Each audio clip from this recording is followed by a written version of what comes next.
I could be something just because of my education.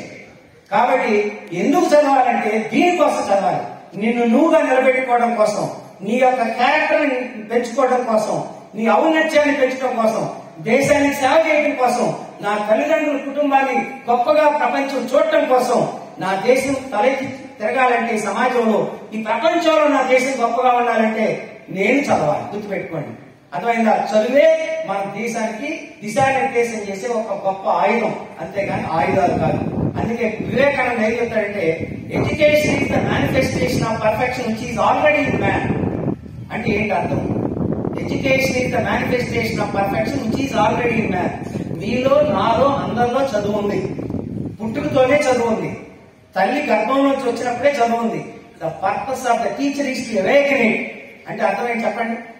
ఒక గురువు యొక్క ఉద్దేశం ఏంటంటే, నీలో ఆ నిబిడీకృతమైనటువంటి దాగి ఉన్న జ్ఞానాన్ని తట్టి లేపడమే గురువు యొక్క బాధ్యత. అంతేగాని పెట్రోల్ బంక్ లో డెబ్బ తీసి పెట్రోల్ కొట్టినట్టు నీ చదువు అంతా నేనే నింపానని ఎవడని అనుకుంటే అది పిచ్చితనం.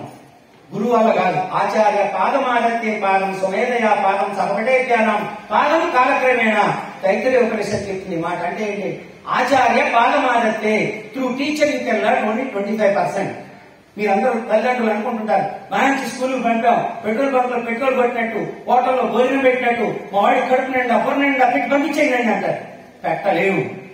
మీ బుర్ర తెలిసి కూర్చున్నా సరే, నేను కొంత గొప్ప టీచర్ అయినా సరే, నేను ఇవ్వగలిగింది ఎంత? ఆచార్య పాదమాదత్తే. నువ్వు నేను చెప్పింది కాదు.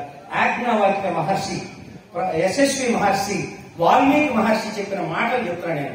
నేను ఎంత చెప్పినా మీరు వినేది 25%. పాదం స్వమేధయా, ఆన్ యువర్ ఓన్.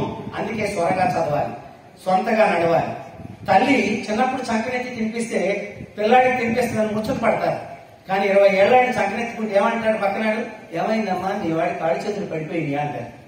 ఏంటి తేడా? 10 నెలల పిల్లాడిని ఎత్తుకుంటే ముద్దు, 10 ఏళ్ల పిల్లాడిని ఎత్తుకుంటే పాపం.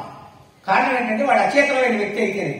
అట్లా మనం సొంతగా చేయడం నేర్చుకోవాలి. మమ్మీ తినిపించో, మమ్మీ నా బట్టలు ఇవ్వ.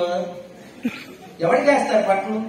గుర్తుపెట్టుకోండి. చాలా మంది అనమాట, నా క్యారేజ్ కట్టి చెప్పులు తీసుకురా తెస్తారు. వాళ్ళు కన్న పాపాన్ని తెస్తారు. కానీ ఇవన్నీ నువ్వు దుర్మార్గాలు చేసి గుర్తుపెట్టుకోండి. మీరు ఎవరినంటే అలవాటు ఉంటే ముందు మార్చుకోండి. మీ చదువు రాకపోయినా పర్లేదు. ఎందుకంటే ఈ ఉన్మాద శాస్త్రం వల్ల ఏమవుతుందంటే, రేపు మొగుడు కూడా ఇదే అవుతుంది. పెళ్ళైన తర్వాత ఆడవాళ్ళు అయితే వాడు మగాడు అనుకోండి, వెళ్ళానంటే నా చెప్పుదా ఇంట్లో నౌకం అనుకున్నావా అంటే బ్రేకప్.